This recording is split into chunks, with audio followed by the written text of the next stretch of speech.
All right, welcome to Marthoma Effect. Today I'm here with Naveen Joseph with Chaya, and we're gonna have a little chat.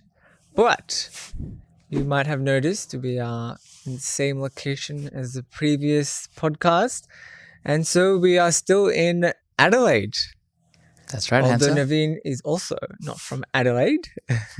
Don't worry, Adelaide peeps are here and they are very busy helping us with this program. They are providing for us a lot of things: food, accommodation, transport. But anyways, where are we? Let's just do a small refreshing or briefing of where we are. What are we doing here? Yeah, so Hansen, good to be here in the great Chaya Chats with Hansen.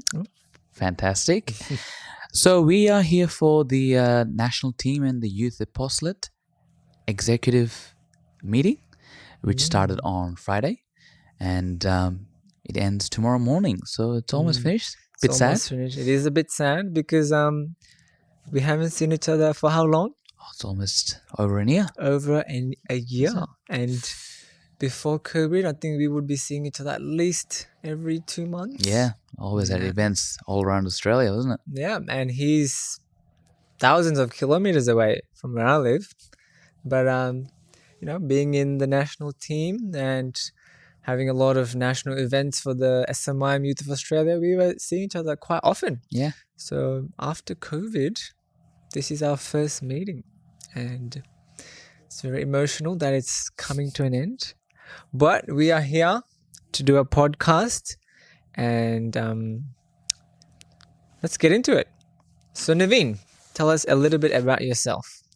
All right. So I'm from Perth, Western Australia, as we know as the Wild Wild West. Wild Wild West. That's right. So I am a full-time engineer working for Very a defense nice. contractor at the moment, and I'm currently also serving as the SMYM National Coordinator of Australia. SMYM National Coordinator. So you are in charge of coordinating the whole national team.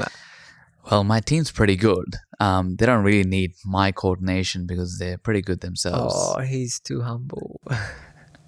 So, tell us, what are the joys and challenges of having a coordinator position in the national team, and at the same time a full-time engineer? Well, I think a challenge definitely is the time that you need to spend on it. I don't see it as a time that's wasted. I really enjoy what I do, so it goes with it, But the joy of it is basically working with like-minded people like yourself, Hansen, Oh, yes, thank you. and all the other people in the national team and all the other leaders around all the parishes in Australia. And for example, if you take today, we in Adelaide, the national team, the youth apostolate executive team, we went to all the 3 parishes in Adelaide, and we did ministry to the young people and the teens there, and such an amazing experience to see their reaction and share our sort of testimonies and our thoughts on being witnesses for Christ. Very nice, very nice. And I was there with him, and I can completely agree with him. It was amazing seeing their reactions because they're kind of new to some of this, but we've been very active as Syro Malabar Catholics in Australia, having migrated from India, and we have spent a lot of time developing our faith, and we have both of us are doing a diploma in theology now. That's right. So it's been a long journey in our faith, Definitely. and we definitely shared a lot of moments together. So yeah, it's good to see other youth getting that initial experience. That's it. What the experiences that once we got, and that has brought us here. So, but I think it's pretty much if it's a Syro Malabar sort of side that we're coming from, and that sort of an experience we actually didn't get when we were their age, because we didn't have an eparchy or a parish or anything like that at that time. That is true. But they are so lucky. We went to the North Parish today, and they had a church for themselves. What a beautiful church! That was a very beautiful building. Maybe I might have a photo up if I can get into the editing. But yes, I think it's definitely worth showing. It was such a beautiful parish that reflected so many elements of our Syro Malabar rite. Sorry about the tongue twister. It's been a very long day. You might have noticed we are in the middle of the night and it's a bit cold. Just a bit. The beanie. Just a bit.